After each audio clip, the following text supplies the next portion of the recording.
What up, everybody? Welcome back. This is the show before the show, the pre-show. Gentleman Jamal, B-Dub, we are live and in fact right at the moment. So, hey, guess what? I want to talk to you guys about something, all right? And this kind of is going to kind of lead to the conversation that we're going to be talking about later on today. But you remember back a while back ago during the NFL, I guess it was NFL rookie what do you call it? It was like a meeting for the rookies. All right. That we'll just say that, okay? I forget the name of it. But it's a meeting for the rookies. And they have the veteran players come through and talk to the players about how to manage their money, who to have around your circle, and so on and so forth, right? Yeah. And you remember when Chris Carter, he had came out and said something that they deemed was controversial, but he was talking about having a crash dummy, a crash part. One of your partners have to be a crash dummy that's going to go out and crash out, basically to protect the bag. You remember that? Y'all remember when Chris Carter said that? And it was a big deal about that. It was a big deal out there when he mentioned it, and it was all over the 4-letter networks.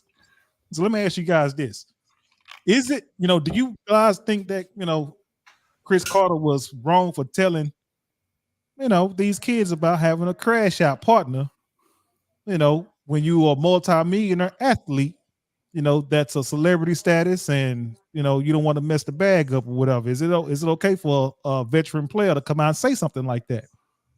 No, he's all the way out of line. I'm gonna tell you why. Who to my Chris Carter out of line? Why is he out of line, B-Dub? He out of line because he spoke the truth. That wasn't the time in place for that. He undermined Massa.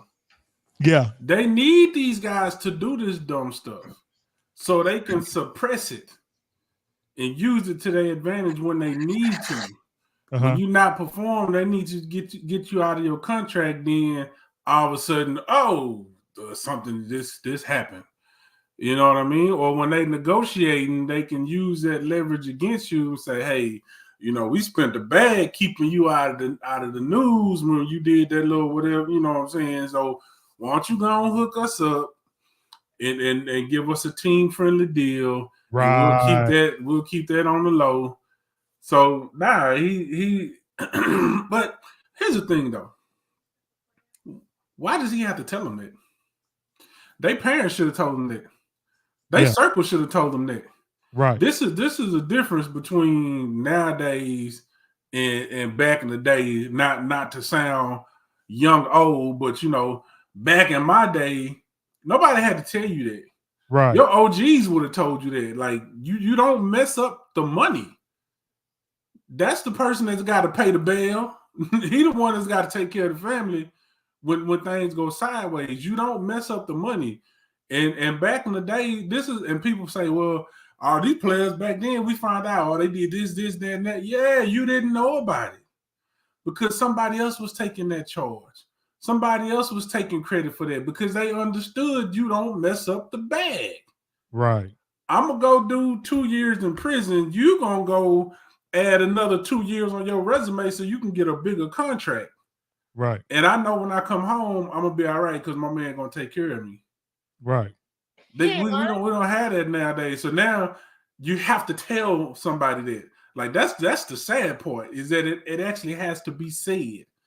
And number two, not only that, having a crash dummy, none of these guys don't have the angel in the first place because you need both. The crash dummy is supposed to be the backup plan. You really supposed to have that guy to be like, nah, bro, this is not what we doing tonight. You know what I'm saying? Oh yeah, we're gonna pop. No. You're gonna come through, you're gonna do your appearance or whatever, and then we're gonna get the hell up out of here. We're not gonna get no bottle war with the thugs on the other side of the club because you want to prove we're not doing that. That person is supposed to be speaking up first. But then, if you don't get a chance to get out of there and then stuff goes sideways, that's when the other dude come in and be like, nah, it was me. Now he didn't have nothing to do with it. He left a long time ago. That was all me. Right. Yep. So, yep. But them teams don't want these guys to know stuff like that because that hurts, potential business down the line when they need to negotiate and make them feel like they in debt to the Right. team. Right. And you know what? One thing I had to commend Chris Carter on when he said that to those players, that he's been there, he's done that. He got down to those players' level and said, "Hey, look, you know what? I've been in the game for a long time, and I'm just going to talk to you guys. I'm gonna say it the way it needed to be said, so that way you guys can understand from what I said. And this is how they do business here. And if you don't, pick up if you don't put down what I'm picking up here, just like you said, B-Dub, it can definitely affect you in the long run. They're gonna lowball you. The NFL is going to, and these owners are going to look out for their bottom line, which is that money. And I wish that before Michael Vick, remember Michael Vick got in trouble with that dog, with the whole dog fighting dog scandal that he got involved with. I wish that type of conversation would have been had to Mike Vick, and one of his friends would have spoke up and said that it was all their responsibility. They took care of it. I mean, that they was part of the that wasn't supposed to happen. They let Mike Vick fumble the bag, B-Dub. Nobody spoke up and said, Mike Vick, we gonna take this. They let the money get blown away. You see what I'm saying? Come on, man. G-Man, what's your thoughts about that, my guy? You on mute, guy, G-Man. Yeah, so just to piggyback on what B-Dub said, first of all, you should have somebody in the corner that will prevent you from getting in a situation where you won't need a crash dummy first. Second, if it does happen, there should be somebody there that's going to take the fall for you, in certain cases. Now, I'm not taking no murder rap for nobody. Nah, I ain't doing that. Yeah. Dog fighting, I'll take that. You see what I'm saying? Because it wouldn't have cost Mike Vick, And the reason it was a bigger deal because it was Mike Vick. If it was Joe Bo on the street, they probably wouldn't 30 days. They probably got probation or something. You know what I'm saying? Yeah. So somebody should have took that charge because it cost Mike Vick, talk about endorsements and you're talking tens of millions of dollars. Right. When he could have been like, hey man, one of y'all, here's 100,000, here's $500,000, go on, take this case for me. Mm-hmm. So get on, sit down there for 6 months and come on out. And hell, his brother could have did that, Marcus. His brother could have did it. You know what I mean? Like, well, I'm saying you still have to compensate whoever does it. I'm just saying, break them off a little bit of, whatever. And like you said, you protect the money. What's up? What I'm saying is, if you and me brothers, G-Man, and I know you are multi-millionaire, all this money, whatever, and I'm not making the kind of money that you make. You at the time, you the face of the league. Ain't nowhere in the world I'm gonna sit there and you my brother. I'm not gonna let you take none of that or whatever, mess that bag up. That's what I'm saying. Marcus, even though he played in the NFL, he had like a little stint career. That's where the ego come into play. Yeah, but he was not on the level. He was right. He was not Mike. You see what I'm saying? But I wouldn't dare let you lose millions. I don't take that as your brother. At that time, Marcus still thought he had a shot at the NFL. Man. So, but I'm agreeing with you. You're 100% correct because he was not even close to Mike in any type of way, talent wise or skill wise. He was good. He was average at best. Right. As a quarterback. Now, if he would have went ahead and switched position, because he was a damn good receiver, he probably would have had a much better career as a receiver. But he wanted to push to be a quarterback like his brother, and that's his right. But yeah, he's anybody. They should have been. They was lining up to testify against Mike. Yeah. It should have been the opposite. They should have been. What I was making when you brought up family, that's different. I'm expecting anybody in my circle to take that charge, whether you my brother or not. Yeah. You my homeboy, you my whatever, you my number, anybody in the circle takes that charge outside of the number one guy. They all should have been lining up to take the stand and say, hey, he didn't even know. We hid it from him. He don't even come to the house. He don't be here. Yes, it's his property, but he don't ever come. And when he do come, we go through great lengths to hide it from him. Right. He did not know. Right. He was nowhere, no parts of it. That's what the story should have been. Instead, they lining up to throw it all on them. But you know, you got to have the right people around you too. None of them. I hope he don't mess with none of them today. Man, G-Man, I said the same thing too, man. Like everybody in your circle at that particular time. And we're talking about lightweight too. We're not talking about no life sentences. We're talking about 2 years, 3 years is what they was throwing out there. Like, come on. Man. Yeah, he, you know, because remember, he was the face of the league at that time, man, when they put him under, you know. And like I said, you know, and it goes back to, you know, with this Chris Carter thing when he spoke at the rookie, I think it's called a symposium or something like that or whatever. But when he spoke there, you know, they were really upset about him saying what he said, you know, giving these players the heads up and the nod on the do's and the don'ts, because like B-Dub, like you guys alluded to earlier, you know, it is affecting their bottom line, the dollar, and they NFL want to try to low blow you any way possible just for they can get the talent to help them out, help they swell their pockets up. So they'll do anything to lowball you.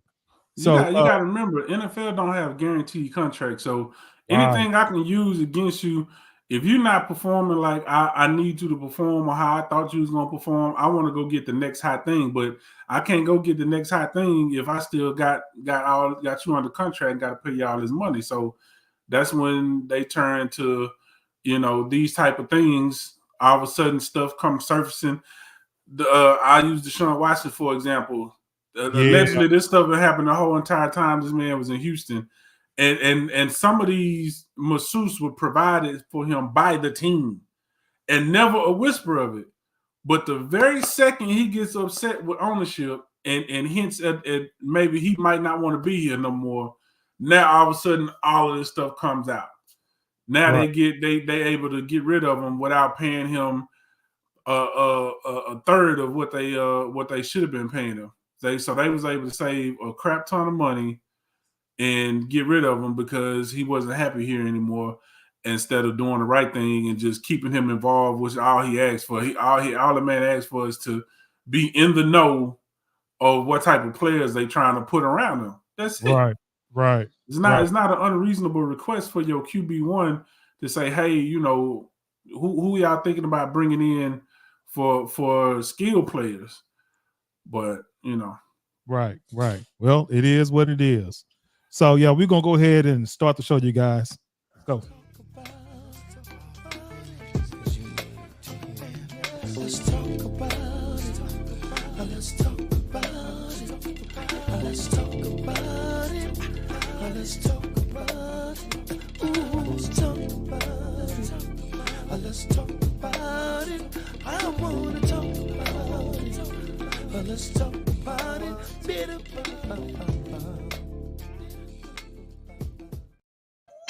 Corsicana, Texas. What's up, Dallas-Fort Worth? What's up, Houston, Texas? Welcome back to another episode of the Burning Coals Podcast. I am your show host. I'll go by the name of Mr. Know-It-All Reactions. Give it up. And right there on the side of me, he's a big fella in the middle, right there by the logo. He goes by the name of B-Dub Bougie Weirdo. Give it up. And right up on the Bougie Weirdo is the man, the myth, the legend. He goes by the name of Gentleman Jamal. And last but not least, she is the first lady of the Burning Coals Podcast. She goes by the one name and one and only Educated Queen EQ. Give it up. Yes, indeed. So we are the Burning Coals Podcast. Here's where we have fire interviews, hot topics, burning questions, serious conversations, and we say what needs to be said on this show. Welcome back to another Tuesday episode, you guys. We say thank you guys for joining.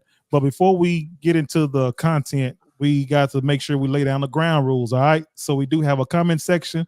If you want to put your comment on the show, you can definitely enter it in, and we'll put it on the show. We'll read it out.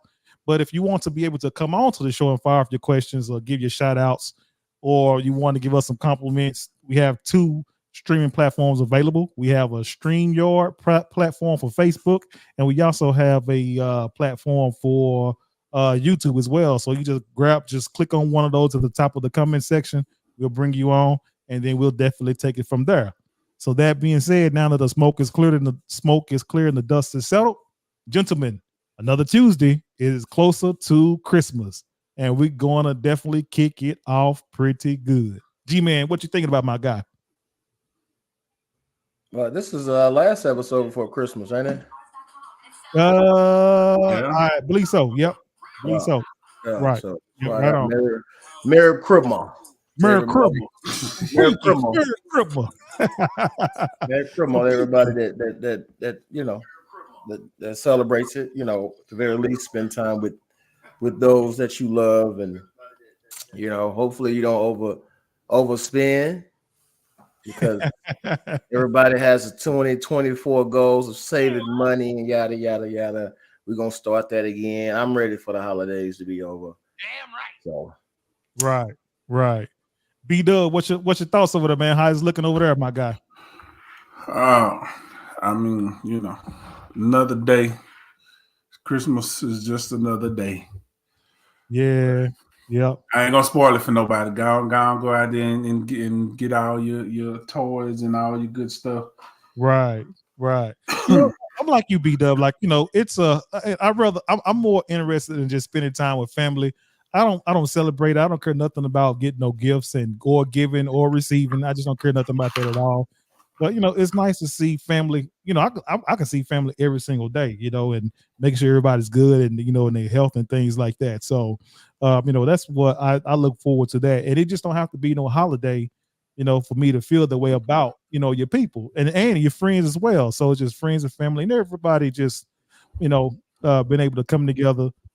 See each other, say hello, how you doing? I love you or something. You know what I mean? Because like I said, man, we just living in some times where it seems like every Christmas, the family, the friends, it's getting few and far between, and everybody just, somebody, you lose somebody, inside of that year or something like that. So, that's just how it's been. And like I said, man, not knocking those who celebrate it, hats off to you guys, but just wishing you just the very best. I will definitely just say At least that. the music good. That's the only part. Now that's the one thing I would never let go. What? I do enjoy Christmas music. I don't know why. Yeah. What about It's just good music? Yeah. What about the lights and all that? The Christmas lights. Oh no, we're not doing all that. I don't like to see all light bill high enough already. ain't no lights, ain't no trees put up. I mean, if you got small kids and all that, the whole leaving I never would take that away from children, small children, let them believe in all that stuff. But all these adults running around here with their lists, sending shopping carts and all that old stuff, talking matching pajamas and stuff. yeah.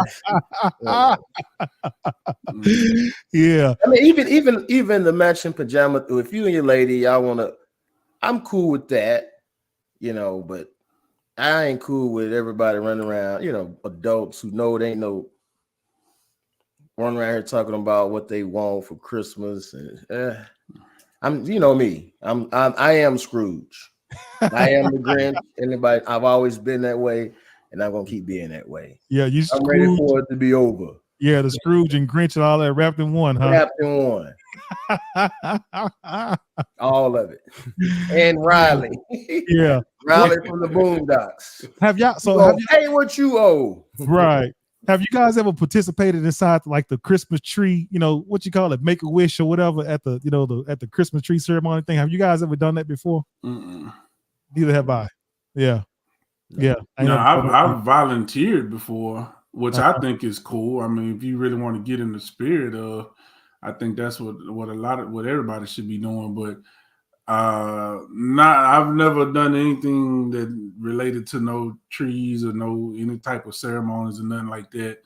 I was forced to do Secret Santa at a job one time, and that was about it. Yeah.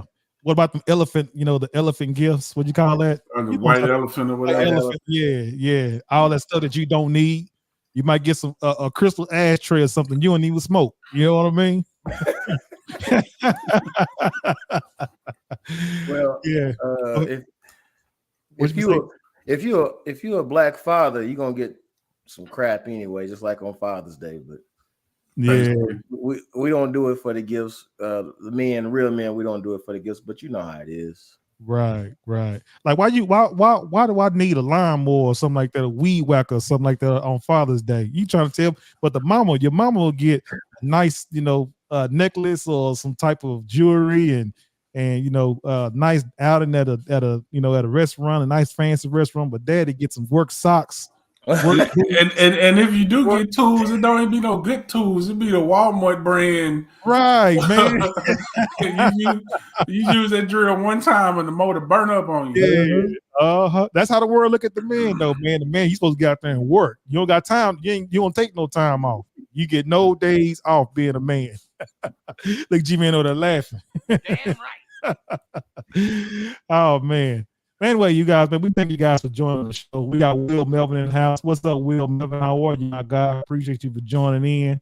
Ray Roberts, said Black Santa Spirit got me smiling. Or there's one hidden hint in it for me. Okay. Boy, Ray be letting us have it, man. So B-Dub, man, what we looking like today, my guy? What's the topics of conversation, my friend? I mean, it's whatever you want to go with it. We was getting a little heavy-handed with the suggestions this week in the group chat. Yeah, we got mega churches doing the most for Christmas. Let's start off right there. Let's go right there. Oh man, yeah, we can definitely do that. That's a good way to start out the Christmas. Yep, we can definitely do that. We can definitely do that one. Let's get it. All right, so Prestonwood Baptist Church, up there in y'all neck of the woods, is they went viral last year, and not necessarily in a good way, for putting on a very extravagant Christmas show. And they decided to double down this year and do it again. The Gift of Christmas, as they call their show, had drummers in full body LED outfits soaring through the air, attached to cables, moving up and down from the ceilings. And the caption, they posted some clips of it on their social media with a caption that says, "When you're new to Texas and didn't realize just how hard Texas mega churches go at Christmas time." That's how they captioned it. The event got over 1.2 million views and 3,300 comments, which was mostly split down the middle. Some people were saying they was all in for it. Some people saying they was doing the most, and especially for it to be a predominantly Black mega church. It was they didn't appreciate all the love that white Jesus was getting. Damn right.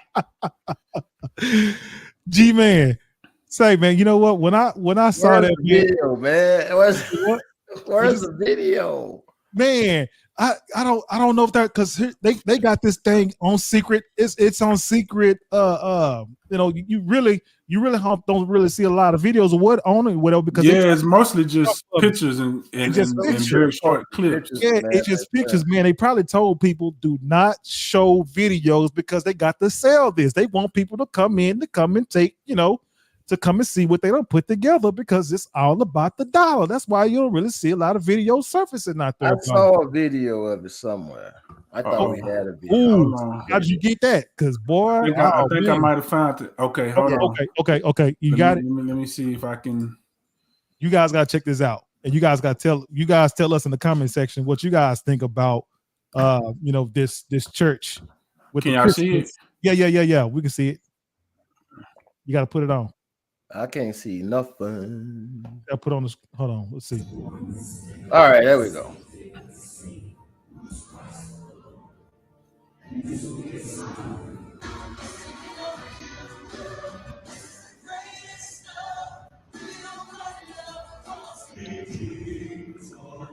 They got camels in there. Oh wow! Oh man, I didn't see that.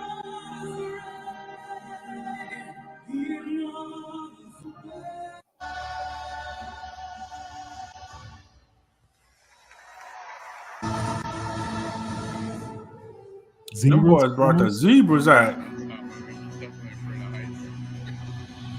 I was there when Meats brought the zebras out. And them same zebras that robbed my Cowboys.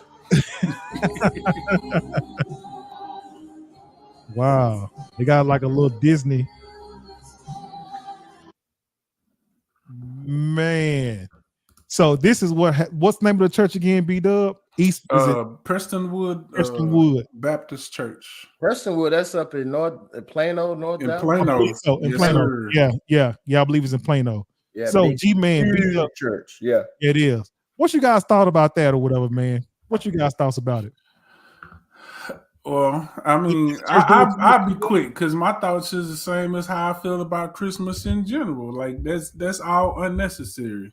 And who is that for? What does that have to do with Christmas? What does that have to do with little baby Jesus that was born in the summertime but somehow magically born in December? What does that have to do with that? They hide behind the name. It's a Christmas play, is what they saying it was. It's a Christmas play, but they hiding behind it so that way they could make all this because they, that when people like that they, people that's flying in air and camels and all the wild exotic animals and all that whatever, all that got to be paid for. You got to pay for that. That's $1 million production at least. Oh, most definitely. They got live animals. Most definitely. So they gotta make White Jesus got to get that money back from everybody. So yep, and that's the reason why they very secretive about having video coverage inside that church, because you are messing with the money. You can't mess with the money. You know what I mean, G-Man? Well, the church has plenty of money. That church does. Most definitely. But now you see where your tithes are going to. It's not going to that. All that money they could have used to benefit the community and helped out those less fortunate, which is really supposed to be the true spirit of Christmas, I thought. Which I'll bring in camels and zebras and all the cable acts, like you said, that production had to been up there. Right, Ray. Yep. Think of all the people they could have helped with $1 million during this time of the year. Absolutely. But instead, they decided to put on this production, and it'll probably boost membership. For those that. First of all, the people that attend that church are well off for the most part. Most definitely. And they steady. The church is always trying to recruit. The more members, the more money they can pull in. So that was almost a recruiting or a promotional video. So they're gonna justify it. Obviously, I think that the money could have been used in better areas, but I mean, I can't say I'm surprised. Well, I am surprised that they wasn't black. You know what, man? Like, there'll be a black church that say, let me one up that. Watch. Right, and that's all. Get ready to get into that, G-Man. Like, I'm more surprised that because I've already known that church is about theatrics. You know what I'm saying? Who can do it the biggest and the best? So I've never seen it done to that extravagant and to that extreme or whatever. Especially when you got camels and wild animals and everything with this whole Lion King, Disney. Disney on ice looking whatever they got going on over there, whatever, man. I never seen it that extravagant.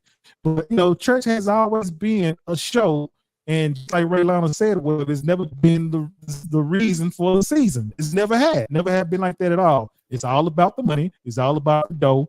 And I guarantee you, if you happen to look into that Christmas show online or whatever, try to want to attend it, I guarantee you they probably got a whole list on how much it costs for one ticket to whatever. It's probably out there somewhere for you to actually attend to that, attend that show. So, I was, when I first saw it, I was just like bamboozled, like, wow, and people still, attend this type of stuff, you know what I'm saying? And it's Merry Christmas. Merry Christmas. But hey, Prestonwood Baptist, Prestonwood Church, or whatever you guys call yourself, man, boy, y'all need to get right, because that ain't right. Y'all wrong for that one. You definitely wrong. What we got next, my guy? You know what? We got to talk about Navy Federal. Oh yeah. Put that one on there.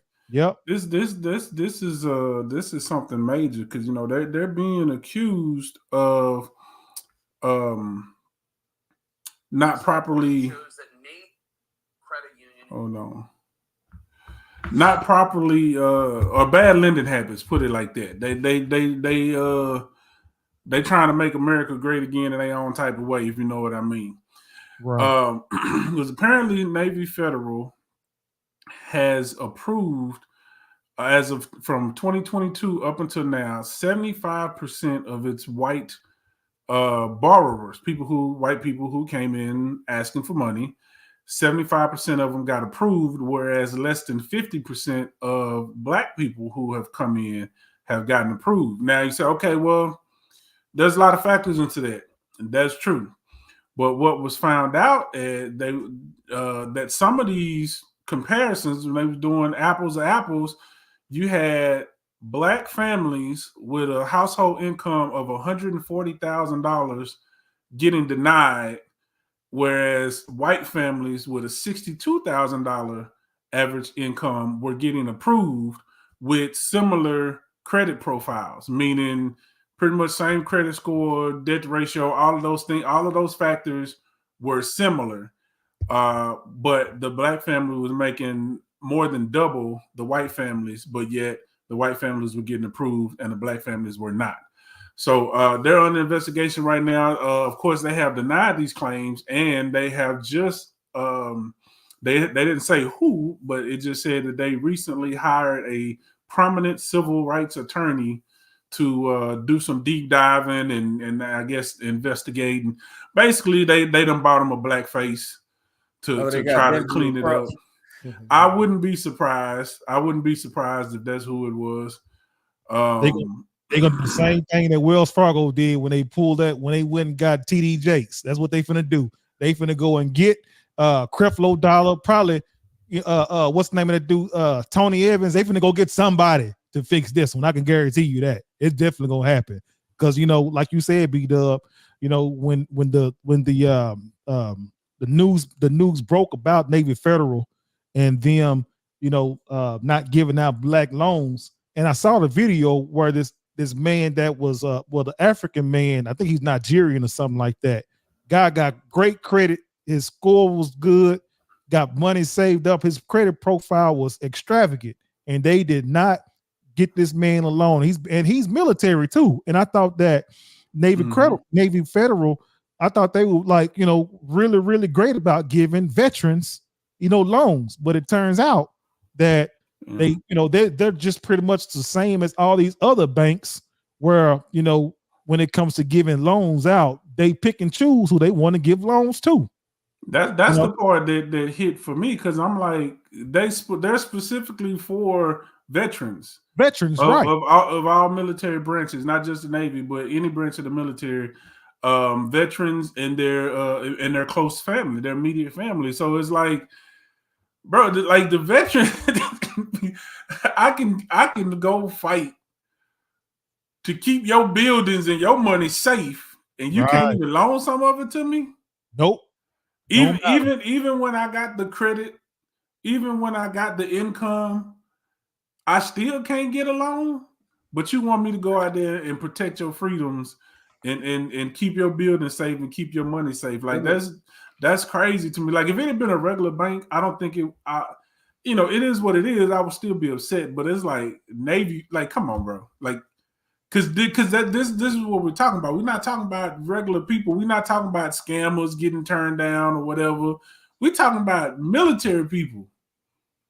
People who are inherently, and we're all human beings, but for the most part, people in the military are generally responsible people anyway. Right. And these people got the credit, they got the money. No, they don't. And they still getting denied. People in the military, the biggest 304s and yeah, but that's a different type of responsibility you talking about. You do more shady. No, let me go back to what Will Melvin said, because we need to talk about that, Mr. What did he say? He says black people, regardless of credit, back 2007, lost their homes. Listen, it wasn't just black people, number one. Number two, that's on purpose. the banks and all that, they come up when they default. When you default and stuff, they gonna come up. Most definitely. They Most come definitely. up. So Most definitely. it ain't that okay. In 2007, when it was they approving everybody in 2007. Where was I in 2007? They were Now they was it 2007 somewhere in the early mids when they when came it crashed, when everything fell under. They had them $500 down payments. They would get houses left and right. They discovered what? Predatory loans. Mm-hmm. Yeah, that was predatory. Because what it was, they was doing them arms. People didn't know. They don't understand about them arm. They don't. It's everything. It's not an automatic interest rate. Like, oh, this is what it is. It's like they 500 down and 2% interest, but that 2% interest is only for 18 months. Right. And then it balloons to blown up 15%. Right. That was predatory. Yeah. And they took advantage of people who didn't know and whatever. They got over. Still don't justify them, they still don't just adjustable mortgage rate. Yep. Right. Yep. So they still don't just and like Navy Fed, you have to be in the military or be related to all this kind of stuff, which a lot of people, especially people who look like us, always try to finagle their way into Navy Fed because they were supposed to be the more lenient of the bank, the federal, credit unions, the banks, and all that. Mm-hmm. And for this to come out, like, listen, it's a bank. They all after money, and they all are going to. They all gonna stay on code, and that code is to deny Black people any opportunity to, get financially set free or whatever, if they can. And they all gonna make money off Black people. Let's just be clear. Those are predatory loans. People of color and stuff. Okay, well, money has no color. They're gonna get their money any way they can. Money is green. So, there it is. What it is, Black people have what? I forget the spending power, and they're gonna scoop up as much of it as they can. So that's what we talk about when we do talk about the Black Money Series. We always preach in education because things like this happen. They tend to happen to us a lot because we don't know.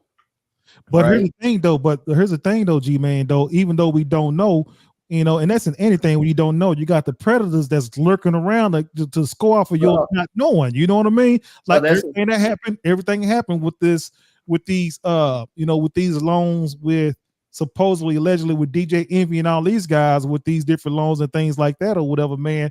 You get caught up in these damn scams, man. You know what I'm saying? And nobody always a scam waiting for you. You gotta know how to you gotta know how to play past them. Right. I agree 1,000%. No fault for those, as the old folks will say. Right. But if you don't know, man, each one teach one. That's what we're doing.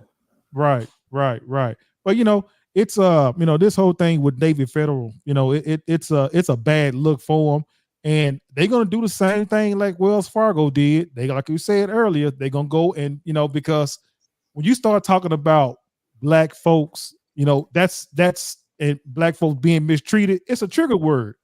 And what they're going to do, a lot of these people know for a fact that when you start, mistreating Black people at a certain time, then there's going to be some backlash from it. And then what they're going to do, they're going to get a Black face to put out in front of all this, and we're going to forgive them. That's just how we roll, man. We're going to forgive it. We're going to forgive it like it never happened. And then here's the thing, Navy Federal, once they put somebody in front of everything to clean all this up or whatever, and they, once they get up on the radar, Navy Federal gonna make more money because we're gonna come to them like it ain't nobody's business. We're gonna continue to do business with them, and they're gonna make even more money off of us. Because they're gonna put how we do.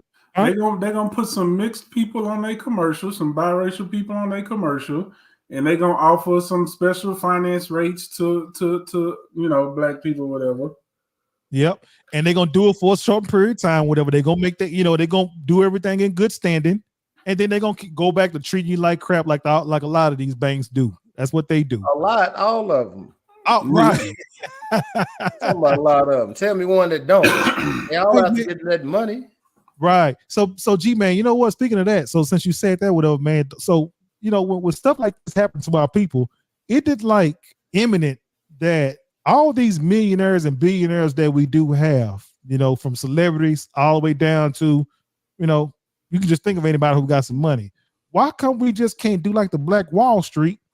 You know, like, you know, bring that back up. You know, get your own banks, get your own restaurants, get your own grocery stores, get your own schools, get your own, instead of had to go through this madness that we go through, man. We got too many billionaires out there, brother. We got too many of them. I'm gonna use the same example you use. Just like Black Wall Street, they're gonna come and sabotage it. No, we gonna help them do it though. It's always they use one of us for less to go in and basically gaslight the whole thing. You know what I'm saying? They're gonna use somebody to do that. Well, you asked why we couldn't do it like Black Wall Street, and the answer to that is just like Black Wall Street. Even when we did do that and try to do it, they gonna sabotage. They ain't gonna let you have it. Paul Mooney said they ain't gonna let us have nothing. Come on, son. Hey, it's just a dream, huh? We can wish it. Well, enough of us are not on code. We don't need everybody. You don't never get everybody on code. We just need enough of us to be on code. And that's why I always preach, stay on code. Well, we can do a lot of stuff if we want to. We just not right now. But well, see, that's the hard part right there, because you know everybody's not gonna go. Everybody can't go. Everybody can't go, and that's the problem. We keep trying to get everybody, like you said, we just gotta get on code. You ain't gotta talk to nobody about it. Just, enough of us do it. Like it'll start to take place and do what it need to do, but we too busy talking about it because we keep trying to convince everybody else to get on code, and then they come in with their arguments. So we just spend time going back and forth arguing about what we need to do instead of people just start doing it. Yeah. What you laughing at over here? Hey, he does say we too busy arguing, and we all, man, we'll argue like any boy. Boy, ain't nobody moving nothing, and then everything will get shut. The whole operation is in shutdown mode because we can't seem to get out of eye with each other. Just do it, man. Well, we can. We just choose not to. You know, just put it that way. We just choose not to. What's funny, G man? I'm laughing at you. we can't come together on nothing. We be sitting around arguing about dumb stuff. Just dumb stuff. Right. Like, really dumb stuff. Right. Yeah, it'd be something dumb. He don't why you gotta put him over the money? What you mean? Right. Yeah. Yeah, look how he living. You don't need to put him over the money. What you mean? He the COO over what? I'll be dumb something dumb. Whole operation shut down because of that. That's how we do, boy. That's just I love us still though, man. But we got some serious looking in the mirror that we got to do to fix ourselves, man. We in trouble. All right, B-Dub. What we got next, my guy? Man, some of your favorite athletes, bro. These man. Just don't learn. Now we started the show. You talking about Chris Carter telling these guys they need a crash dummy. They also need to learn about hush money and NDAs because they keep letting these chicks get them caught up. So Anthony Edwards of the Minnesota Timberwolves got an IG model pregnant, and now he's pissed off because she won't get an abortion, and now she done started posting their conversations online. And I believe, if I'm not mistaken, he's in a relationship, if not married. Yeah, something like that. Oh, he got a girlfriend, I think. Yeah, I think he does. Girlfriend, yeah, yeah. So she was the side chick, allegedly. And not only is she not getting an abortion, she's now posting their conversations online. So the question is she wrong? Is he wrong? Is she wrong? What do we think about this situation? Well, you know what? Because I am in the I don't know why I'm in the middle of all this, you know, in the middle of everything or whatever, you know. But because here's the thing, I'm looking at it from you're in the middle of it. Like how I feel. I'm straddling the fence about the situation. I should say that I'm straddling the fence about it. Who's right and who's wrong? Let me clean that up. All right. because I, we were all young once. Now we wasn't young with no millions of dollars like Anthony Edwards, but we were I'm young. still once. young. I don't know what you're talking about. Man, we ain't 20 something young though, not like that guy. But so these young bucks, man, you trying to tell a young person the millions and millions of dollars at that age, who really, young folks at that age, you really don't, your mind ain't really matured enough until you start hitting your 30s, whatever. So just think about this guy, 23, 24, 25 years old or whatever, millions of dollars. So they do some of the craziest stuff with that type of maturity and that kind of money. So I can see, the reason why, everything with him dealing with this IG model chick and he's spending money and having a good time and so on and so forth or whatever. Now, me as a 40-something-year-old man looking at this 20-something-year-old guy, I'm saying to myself, you're a damn fool, because what makes you think that, when you do something like this, as big of a name that you have as a celebrity basketball player, and you messing around with these women, unprotected, by the way, unprotected, not using no type of protection to protect yourself from, if in the event that something was to happen, you can be covered because you got yourself protected. But, you dealing with this IG model who, she's very beautiful, by the way, not knocking her, but she's already in the public eye or whatnot. So why would you set yourself up to deal with this woman who's already out there in public? You use unprotected sex, knowing that, there's a possibility with your name, who you are, your reputation, and things like that on the line. And now you got this woman pregnant. I can't, who's a fool? To me, more of a fool. I look at Anthony Edwards as more of a fool, because you knew what you was dealing with when you got with the woman. That's what I'm saying. You knew what you dealing with when you got with her, and you trying to tell this woman, that you don't want to have a baby by her or whatever. Well, and you trying to, trying to, say $100,000 to lose the baby. Not, man, $100,000 ain't nothing compared to what she's gonna get for you for the rest, for 18 years or whatever. You see what I'm saying?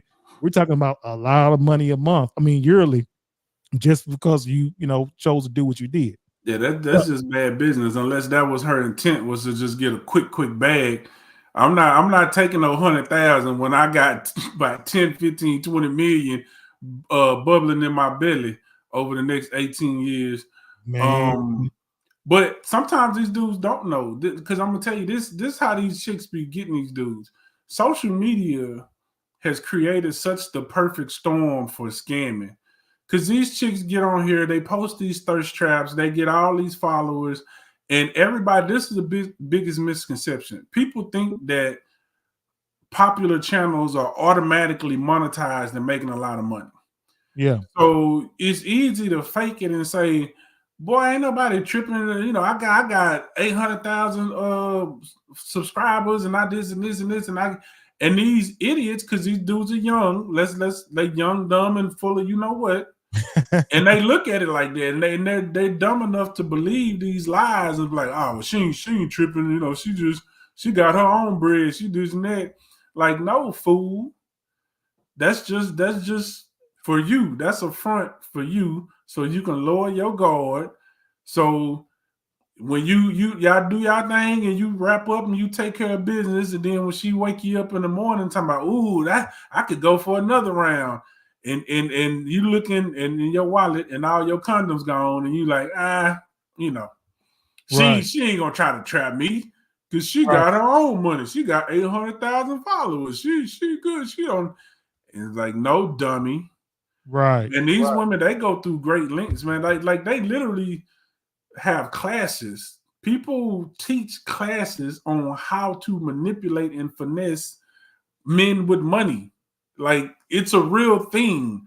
So I wouldn't underestimate or overestimate, however you want to look at it, the fact that some of these guys just really don't know. Like, they really be getting tricked out here. But this is why having female friends, if you got boys, you got young boys, make sure they have female friends growing up, actual female friends. That's what I found out. I found out by accident. It was just my life situation. I grew up around a lot of girls. There was a lot of girls in my neighborhood, and my cousins, girl cousins, whatever. So I got used to being around girls when I was younger. Yeah. And what it does is you get to see how they really are, and it kind of takes some of the beauty and the glory out of it. So you kind of look at it with a different perspective, because when you get older, like I was never one of those guys that just got awestruck by women, no matter how good they look, because I know some of the finest looking ones be the dirtiest, nastiest ones, and so having that information, it takes some of that out of it. So we don't get too caught up. But these young dudes, they ain't never experienced that. They see these women and they just lose their mind and go crazy, and they thinking, that these women are somebody. And because I'm somebody and I got a little money, I can go get her and it's gonna be cool. We just gonna have a good time. It's like, nah, this chick is plotting on you. Yep. Like they need to know that. Like somebody, and it don't come after the money. This is something that has to be taught beforehand. It has to become a part of your personality and who you are, and understanding that people are gonna be out to get you when you're in a certain situation. And I don't know why, for whatever reason, these guys just go through their whole life and nobody's telling them this. And then we get surprised when they become sudden millionaires and these women are suddenly coming after them, because all these guys are not great looking. Like let's be real about it. Like all these guys are not great looking guys. It's not like they've been getting female attention their whole life. Some of them haven't been getting no female attention whatsoever until signing day. Now all of a sudden, you got them lined up at your hotel calling you baby and you all listen, you all that, and they never had that kind of attention before. So they don't know what to do with it. And you end up with stuff like this. Right. G-Man, what's your thoughts, my guy? A fool and his money will soon part. Man, tell me about it. You right about that. As B-Dub alluded to, a lot of these guys don't have any relationship skills with women. They relied on I've been an athlete, so women kind of flock to me because I'm tall, or they see that I was going to go to the league. Now I'm in the league. They look at seeing how much these guys are getting signed. They know how much you make. Your contracts are all out there. So okay, you know how much dude makes. Now you food. Now you're a target. Okay, you gotta know how to. I would say look at LeBron James' blueprint. You talking about one of the richest athletes ever. He ain't got no outside. Ain't no outside women came out. Ain't no, athletes gonna move how they move. I mean, any woman who gets with an athlete or celebrity, I don't think you thought he was gonna be faithful to you, right? There's rules to the game, but that's another subject. We'll talk about that another show. Being specifically to this topic, who do I blame?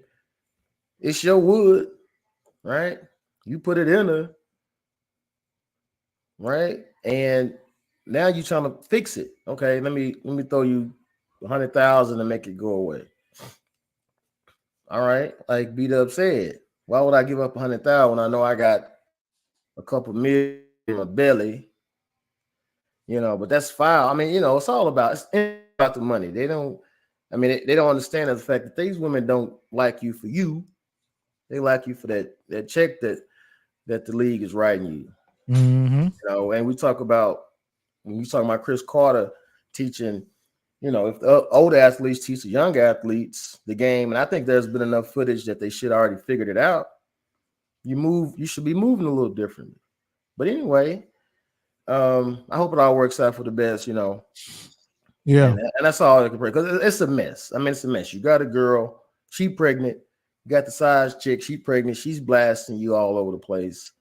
That's just, but that's real life for a lot of guys. And you ain't got $1 million to go with it. So. They ain't got nothing. But you know what? Looking at the text message that they've been talking back and forth with each other. Anthony Edwards, man, he's the athlete that never been told no. And he almost giving off that Ray Caruth kind of energy. You remember Ray Caruth used to play for the Carolina Panthers, and he got pissed off because, I think her name was Shamika, whatever that woman name is, God rest her soul, rest in peace. But, he had something to do with, allegedly, having that woman killed or whatnot, shot, but his baby lived too. He's convicted. Ain't allegedly, Yeah, he's convicted. Yeah. Well, he couldn't take no for an answer when that girl would not have that abortion. She wouldn't have it. So, he hired a hitman to do his dirty work, and he wanted that woman killed. So, but that's a reach though. That's not all. That's a reach now. You went from $100,000 abortion to murder. I'm saying is somebody gonna get this 100,000. You gonna take it? If you gonna take it, hitman gonna take your it. head. Right. What I'm saying is he offered the money to her. She refused to take it. But the conversation he's having back and forth with her, whatever, he ain't taking no for an answer. You know what I mean? That's that same type of energy that Ray Caruth did with that woman that before he was having a conversation with her, whatever. She ended up losing life behind it. Not saying that Anthony Elk was going to go to that extreme, but he's kind of giving off that kind of energy. Like, I'm the athlete, and you got to do what I say do, and it goes the way I need to go because I'm this athlete, and here it is. Take it or leave it. So that's the kind of energy bringing off to me. Whatever. Like I said, I'll pray that everything works out. I pray that the woman, IG mom, I think her name is Dream. Everything works out for her, and if she decide to have that baby, have that baby. So you say what? She sold him a dream. now he going through the nightmares. Right. So now he got a nightmare going on. Oh, Anthony Ellis. All right, B-Dub, what we got next, my guy? All right. First of all, let's take a quick break. Okay. Talk about this shoe raffle that's coming up. Already. February 11th, Super Bowl Sunday. We will be announcing the winners once again for one pair each, high top, low top, custom handmade Dallas Cowboys Air Force Ones provided by A&D Art Design. Raffle tickets are $10. You can enter the raffle by Cash Apping Mr. Know-It-All. However many tickets you want to buy, $10 per ticket, and just put in the notes which raffle you want to be in, high top, low top, or both, and we'll split it like that. The high tops is a size 12, and the low tops size 13. So hand crafted by the one and only Andre with A&D Art Design. They right there behind me. $10 for each. So you just let us know when you send your money. You let us know if it's high, low top. You let us know which one you want us to enter into. You can do both of them. Like he's B-Dub said, how many tickets you want to put in, you can definitely do that as well. We'll definitely put you in the raffle. So good luck to everybody who's joining and who's going to be entering the raffle. Good luck to you. February 11th. Right.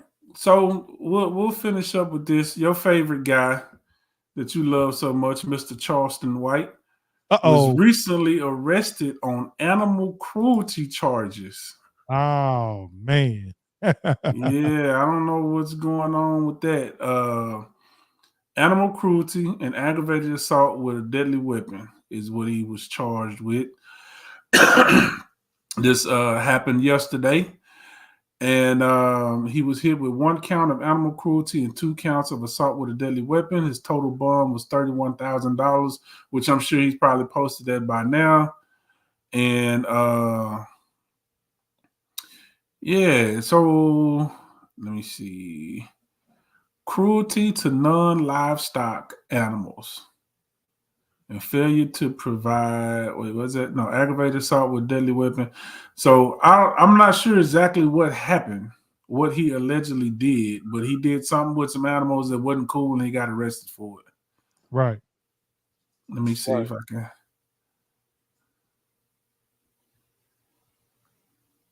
But Charleston, he stayed on social media. He stayed, on social media and then also in the news and whatnot because of who he is and the character that he put out there on social media. If everything that transpired with this, animal cruelty thing, my question, I asked you guys this, and I'm gonna pose this question to you guys, G-Man and B-Dub. With the controversy that's surrounding Mr. Charleston White, you know how he is. He's very against, he's against, gang gangs and rap, and rap and trap music and ratchet music. He's against all that. He says that he's for the community, and he's fighting for kids and in the community and things of that nature or whatever.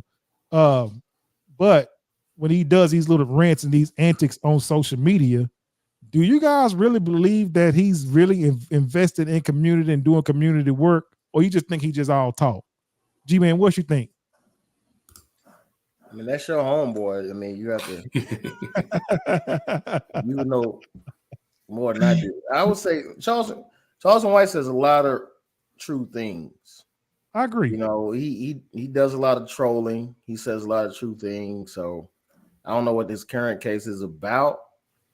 Now whether he's for, obviously he's a personality, as he has admitted. I'm a character. I'm a comedian. And anybody that does that, I really can't take too seriously about them being a quote unquote activist. But that's not to say that he doesn't say some real things about, kind of the damage that some of these artists and some of the music is doing to the community. I'm not saying that that's not true, but I think if I was to think of a community activist, the first, second, third, fourth, fifth, sixth person I'm thinking about is Charleston White. Right.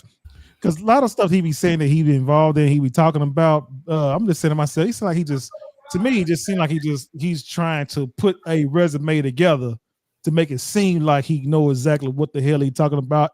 I think he just used that as a tactic to scare some of the people who don't actually know what the stuff is that he's talking about. I think he just used that as a cover up the tactic, so that way he can continue to say what he got to say, do what he got to do, and ruffle up feathers. It's like you throw a rock and hide your hand. I should say that, and I think he just used law enforcement, all that or whatever, to, protect himself from actually somebody trying to bother him, whatever, because he's the type of guy, he knows how to talk himself out of situations. He can talk. You know what I'm saying? He ain't gonna put up I don't believe he's the type of person he's gonna put up no fight unless you bother him, whatever, but he knows how to talk himself out of a situation. That's what he comes off to me. But as far as like being a community leader, talking and and speaking in front of the kids and stuff like that, I believe, some of the videos that I've seen him, he has went into a school and talked with some people, but it's not the way he building it up. You see what I'm saying? I think he's over exaggerating a whole lot of that. And I would also add this, with the type of, attention that he get, where he done pissed off a lot of people.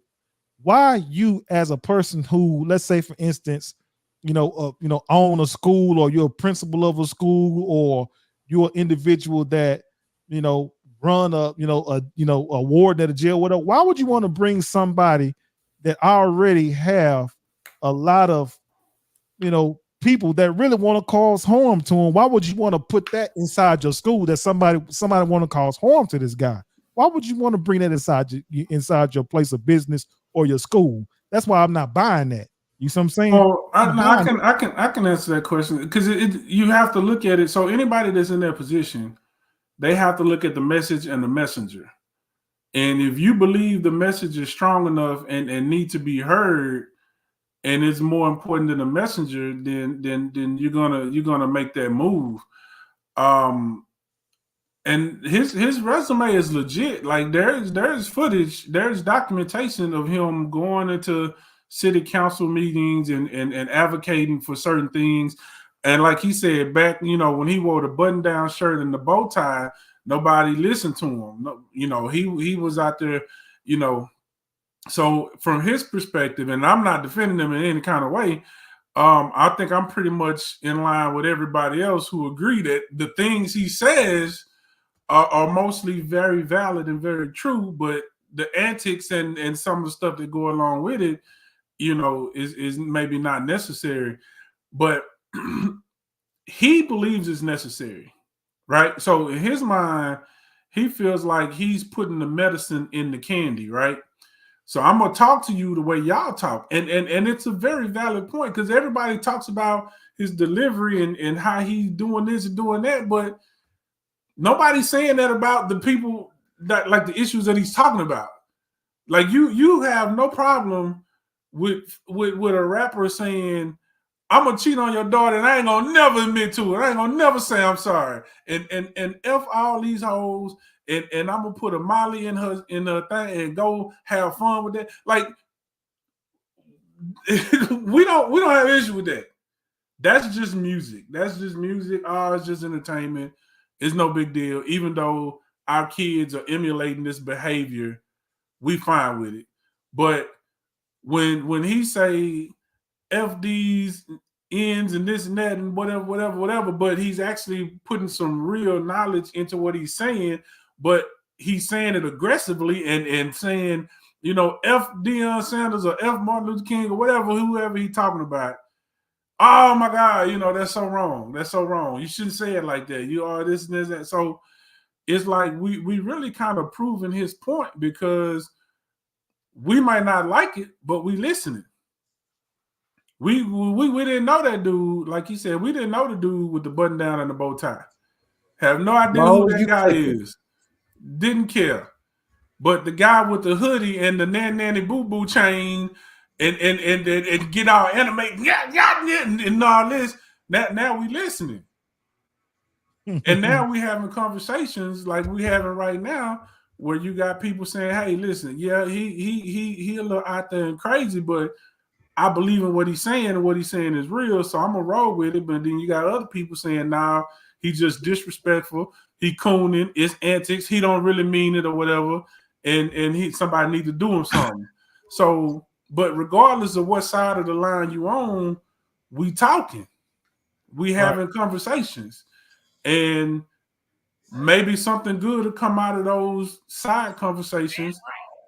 That will actually, you know, maybe other people will step up and say, okay, yeah, maybe his approach is not right, but I'm gonna do it, and I'm gonna do it this way. So maybe y'all will listen to me now. Since y'all listen to him, maybe y'all listen to me, and I'm gonna give it to you in a better way, or whatever the case may be. So, you know, at the end of the day, people gonna feel how they feel about him. I'm not one of those who think that anybody should do him harm, because at the end of the day, we talking about reverberated air. Like if you feel like somebody should be harmed because of the sound waves that come out of their mouth, I mean, unless it's a specific threat against you, that's crazy to me. Because you don't like his opinion, you feel like somebody should do him harm because you don't like what he's saying, you don't like how it make you feel. Like that's crazy to me. Charleston White is a Hitman character. So you know Hitman. You ever played the game, video game Hitman, where you go and got these missions, and then you know when you take somebody out or you harm them or you subdue them or you kill them or whatever, you put on a costume. You put that costume on and you walk around trying to get through the mission with putting on different skins. That's Charleston White. I believe like he got the Charleston White, he got the Rat Williams costume. He got the community activist costume as well, where he can just put that on and say, hey, I'm a community activist or whatever. Because one thing about social media, you can be who you want to be, and a lot of this stuff that goes on social media, 10% of it is only true. 90% of it is BS and it's just for entertainment. And I believe that's just what he's doing. He's giving out some entertainment along with also he's putting out there some great information and he's fact and some truthful stuff out there, whatever. But at the same time, I still believe that, just like I said with Hitman, just use as an analogy, it's a game. It's Charleston's world and we living in it because he's always, blowing the social media up with his antics and things that he do. So that's just how I look at Charleston White. Don't wish him no harm at all. Again, like you said, Big Dub, I don't want that to happen to the guy. But, that's just the energy that I can think of when I think about Charleston White. EQ, what's your thoughts about Charleston, EQ? Hey, what's up, y'all? Charleston White. Charleston White is who he is. Charleston White. I mean, I'm not a fan of his, but I don't know much about him. Don't listen to him. He doesn't speak for everybody. So to me, he's a clown. I mean, I'll just be honest with you. From what little bits and pieces I've seen and heard from him, he does speak some facts, and some truth. But we don't always have to agree with him on everything he say and do. And what's up tonight? What's up, G-Man? What's up, B-Dub? How y'all doing? What up, EQ? We're glad you could What's join. going Yes, on? Yeah, I'm indeed. sorry about this. It's basketball season, so y'all know how we do. No, But, you take care of your business. We just glad you can come on. Yeah, we glad you can come on. But he too all over the place for me. So, you know. Do you believe, EQ, do you believe he's a community activist? No. So that's just part of the show? No, it's an act. His whole persona, his whole attitude, his whole vibe is an act. Yeah. Yeah, to me. I mean, that's just me. But just what little bits and pieces I've seen and heard about him and from him on certain, social media outlets. But that's just me, though. Right. Okay. All right. G-Man, you want to add to that, my guy? By Mr. White? Merry Christmas. Merry Christmas. Merry Christmas. Stupid. All right. B-Dub, what we got next on the list, my guy? We got the Clarissa Shields. Oh yeah. Let me see if I can pull that video up real quick. But basically, so y'all know Clarissa Shields. Well, if you don't know, she's a female boxer. She's undefeated. She pretty cold with them hands. She is right now in the game. But she also, as of late, have been calling out some male boxers, and she feel like she could go toe to toe with any man in her weight class. And so, of course, y'all know when you get to talking too much, the internet will always win. So she had a sparring session about 5 years ago. This was back in 2018 with a guy, because she spars with men. She normally spars with men, but he caught her flush. Got her good, and put her down for a few seconds. And so now this video is coming up, and people are trying to make it seem like it just happened. It was from 5 years ago from a sparring session, but nevertheless, it still goes to show that maybe she really don't want that smoke. Because if you're getting touched in a sparring match, you definitely probably don't want to get in a ring with somebody that's actually trying to harm you. Is basically what people are saying, and then she needs to chill and slow her roll and stay in her place and continue fighting women, and let that be. So what do y'all think about that in this world of equality and equal rights and equal lefts? should she talk her talk, or should she chill and humble video? herself? We got the video. Let me see if I can grab it real quick. I mean, this is the thing.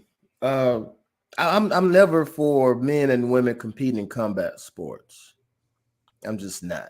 I'm all for. She's cool, like she's doing her thing, and men, stay on. Men compete with men, women compete with women. You talking about combat sports? I'm not for that, and that's not misogyny at all. I'm just like, I don't want to see a man beating up on a female or whatever. As we saw in the video, okay, this guy was a no-name boxer. Now, to add more context to she said the guy's gloves supposed to be padded, wasn't padded. The trainer came out and said no, it was padded. Everything was on the up and up. She got caught with a shot. And that's what happens, So me, I'm not for men and women competing in combat it's not, that's unfair advantage for the males. But Clarissa, she got a mouth though, man. You know what I mean? She called out Keith Thurman, and what woman don't, especially black women. Can y'all see the screen? Watch yourself, Gmail. Watch yourself. Yeah, we can see the screen. Go ahead. Oh, hold on. We'll put it on. Hold on. Male boxer knockout we got it. Female boxer. Now you have boxing star Clarissa Shields was dropped during a spar with Artur's Amatovs. Clarissa has confirmed that this happened 5 years ago. However, the video was recently released by Arthur's trainer, according to Shields. Yeah, but you can't. You got to watch what you say, how you say it. Because Clarissa, she has a mouth, man, and she's gloating. I mean, she's destroyed the women's, boxing for women's or whatever. She's destroyed that. All right, but like you said or whatever, G-Man and B-Dub, like you guys alluded to, Like she thinks that since she's way up there and she's a superior athlete in the women, dominating the women's part, that she think that can carry over to the men.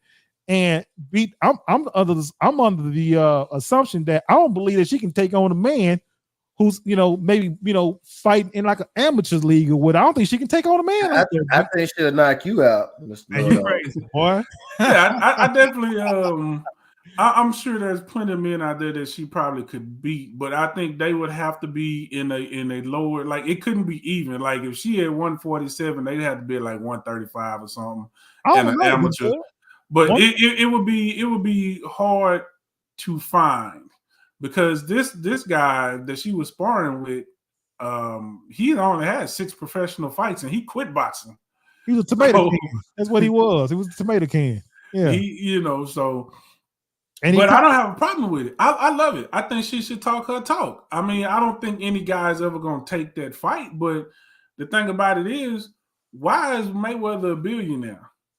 Because he's extremely polarizing, because he talks his talk and he backs it up. So with every fight, it got bigger and bigger and bigger because more and more people tuned in, with 50% of them hoping and praying that he get knocked out, and the other 50%, hoping and praying that he knock somebody out or he do what he did.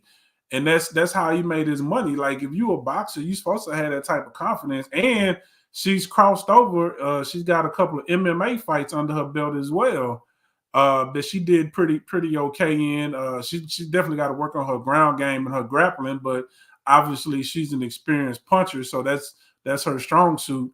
So I'm all in. I say talk your talk.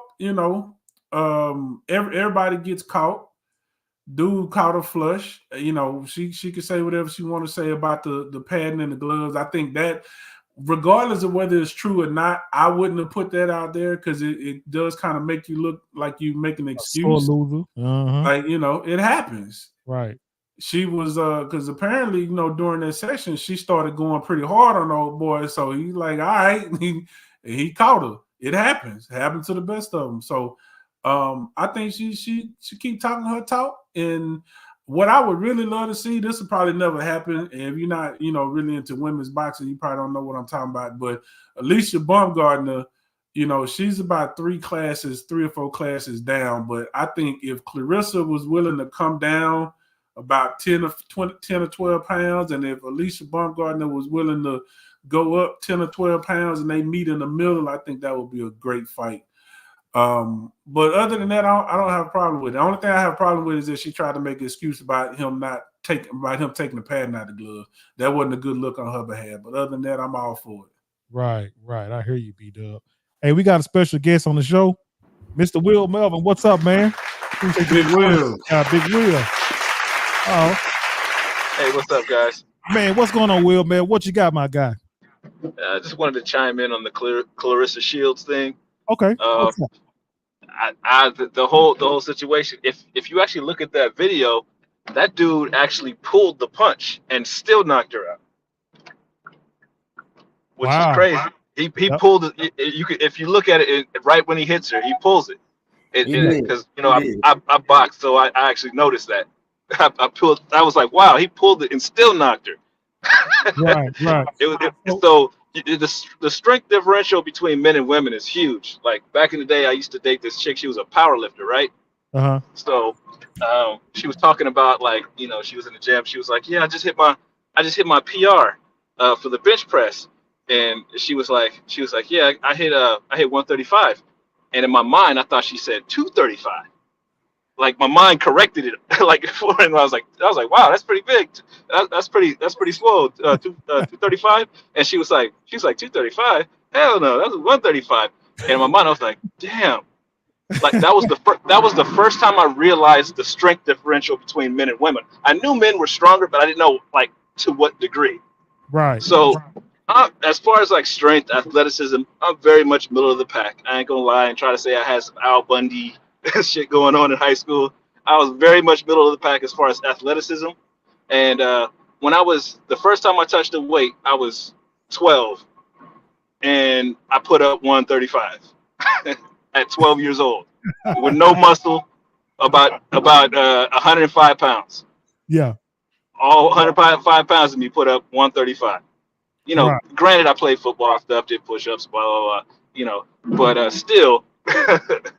So and the first thing that came into my mind, I was like, wow, like just about any guy could practically kill a woman with his bare hands. Right. Yep. That was the first thing that came into my mind when I realized the strength differential. I was like, Right. wow, this is incredible. So I really don't think men and women should not compete in any capacity in these type of sports. Even if she fought a dude that was like 112, 115, she would still get rocked. That's Right. how big the strength gap is between men and women. Right. Because if had Especially in boxing, oh no. Had the guy Go ahead. not held back on his punch, she probably would have been knocked out cold. You know what I'm saying? Like she wouldn't have got up. Uh-huh. She wouldn't have got up had she Exactly. had he completed that punch. He didn't get up. Well, she kind of laid there for a minute. Yeah, I'm saying, but she wouldn't have got up at all had he went through with it. She wouldn't have got up at all. It'd have been over with. And the thing is the reaction time too. Like guys' reaction time is a little bit sharper than women's, especially so in combat sports, especially when you're just throwing hands. Right. That's not a good look. You get a guy with some fast hands, he's gonna light her up. Right. And, I would like to see the Baumgartner the Clarissa fight, but I don't know. I like weight class sports and catch weights are kind of weird to me because if there's no rehydration clause, it's practically back to square one. Right. Because if I cut down to, or if she cuts down to let's say 145 and they meet at like 145, because Clarissa, she's a big girl. She's like 160, 168. Yeah. Like she walks around really heavy too. So Right. like even when she's making 160 or 168 or 154, that's a big cut for her because she walks around like 180. Right. She's a Right. big girl. So coming down to like it couldn't be no quick fight. It definitely something that had to be like planned for next year, where they both have sufficient time to gain and lose weight properly. Right. Absolutely. I like Baumgartner. She talks a little bit of trash, but she could back it up. And yeah, she does. And I like Clarissa too. Clarissa's not really a knockout artist. She's more of like kind of like a tactical fighter. But so but in that fight, she's gonna be real confident. She's gonna push for the knockout, and I think that's gonna be her. That would be her downfall if they fought. So she would only have a puncher's chance in beating Alicia Baumgartner. Baumgartner has more skills than she does, in my opinion. Oh. Yeah. Right on. Will Mel, you got anything else to add, my guy? Oh yeah. Another thing, kind of back to that Charleston White thing. Yeah. Really, what it is Clarissa and Charleston White. They fell for that whole social media craze. See, social media makes like kings out of just ordinary men, and they don't know how to handle it. See, the reason why nobody was paying attention to Charleston White was because his social media game wasn't really up like that. But once it got up like that, then he realized, oh, I can just say bombastic things, and I can get all the attention. So he essentially became a rapper. he's a rapper now. Yeah. So now he's living that rapper fame. So now he can just get on stage and he can pretend, and then he can fall back on his community stuff when people challenge him on it. So they say, okay, well, why are you acting like this? Well, I put in the work and nobody was paying attention. It was, well, you could have turned your community work, your activism, and pushed it really heavy through social media, just in a regular way, as opposed to dipping into the trash. And it's the same thing with Clarissa. She has to run her mouth because she's in boxing. It's just too many stars to go around. They're all spread out amongst the weight classes, and she's got to find a way. She's got to carve a little niche for her because basically it's her and Baumgartner for women's boxing. Right. So she's got to be the squeaky wheel. Right. Absolutely. But that's all I got. Right. Okay, man. We appreciate you for joining the show, Will Melvin. Man, continue to show your love and support, and appreciate that 1,000%, my guy. Yeah, absolutely. Beautiful Will Melvin, man. You always Take want care, to y'all. support us. Take care, my brother. Man, B-Dub, G-Man, EQ. G-Man, oh, okay. We're gonna go ahead and go to the next part of the show with him, man. You got something you got to reveal to us. Oh, yeah. Oh yeah. Yeah, we waiting on What's, this. what's, Yeah. What you finna lie about? Because you know you be full of lies. And the Cowboys are not going to the Super Bowl, so don't start that mess. Oh, hold up. Hey, What? hey, Hey. I love it. Wait a minute. Why you have to put? Wait. Why you have to put the picture on the bottle with me next to you? Wait. First of all, If you would have just put me, B-Dub, and Know It All on there, it would have sold. It would have been a hit, but I just don't know what you on there. I love it though. I love it. We put you on there because we're gonna use it to run away flies and rodents. Shut up, you. I can't place this in the window. Yeah. I love it. Yeah. Shout out to Ray. Appreciate that, Ray. I love it. For I love producing it. these. I appreciate you. These are dope.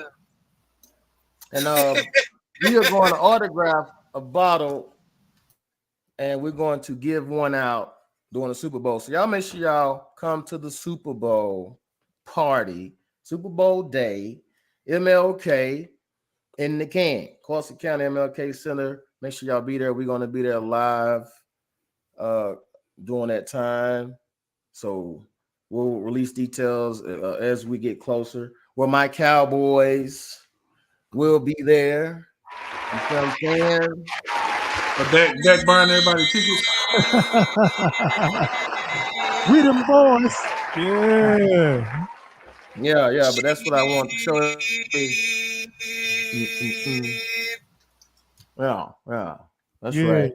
So Ray Roberts said, when you guys reach, put out get yours to you all. Reach out, we get you reach out. Y'all ain't got them. I'm the first one with them. Already. So don't hate.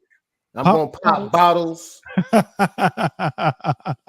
They call this the gentleman's blend right here for Gentleman Jamal. Yeah, all right. And they call this one here. They call this the ugly EQ. So if you drunk, oh man, that's all right there, then, Ray. Appreciate that, Ray, for the love and support. Shout out to Ray. Shout out. Thank you, Ray. We love it. We love all right. Yeah, Give it up for Ray. Give it up for Ray.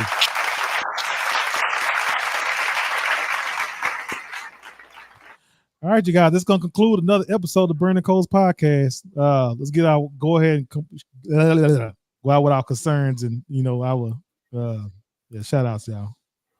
EQ, what you got? We love you too, Ray. And I'm sorry I missed the show. Most of the show, y'all. It's basketball season. This is my baby's senior year, so Mama got to show up for the baby cub, And but just know I'm looking forward to that Super Bowl time, and I'm looking forward to being with y'all. I don't know. Merry Christmas if that's what you celebrate. Don't go broke trying to buy Christmas gift for your little ungrateful kids.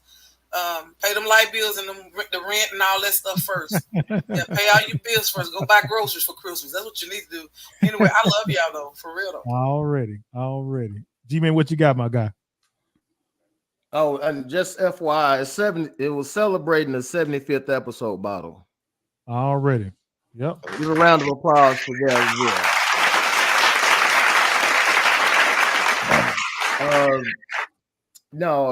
Happy holidays to everybody. That's your thing. Spend wisely. Let's be smarter going into the new year. Again, make sure you get your tickets for the shoe raffle. Make sure you clear your calendar for the Super Bowl event. Like, share, subscribe. And if ain't nobody told y'all that they love y'all today, we do. Ain't nothing y'all can do about it. And I see y'all after Christmas. Not nothing. B-Dub, what you got, my guy? Hey man, love on you people, man. That's it. That's all. And as always, please do something today that your future self will thank you for. And that is the Burning Coals podcast, giving you the bag moment by B-Dub. Now that you got the bag, what you going to do with it? We say again, thank you guys for joining another episode of this wonderful show of the Burning Coals podcast. I'll go by the name of Mr. Know It All Reaction. We got the first lady educated queen. We got Bougie Weirdo B-Dub. And we got our guy, Gentleman Jamal. We will see you guys live right here Tuesday, 8 o'clock p.m. Central Standard Time. Same channel, same location on YouTube. And we say we love you guys. And we say peace out. Let's get it.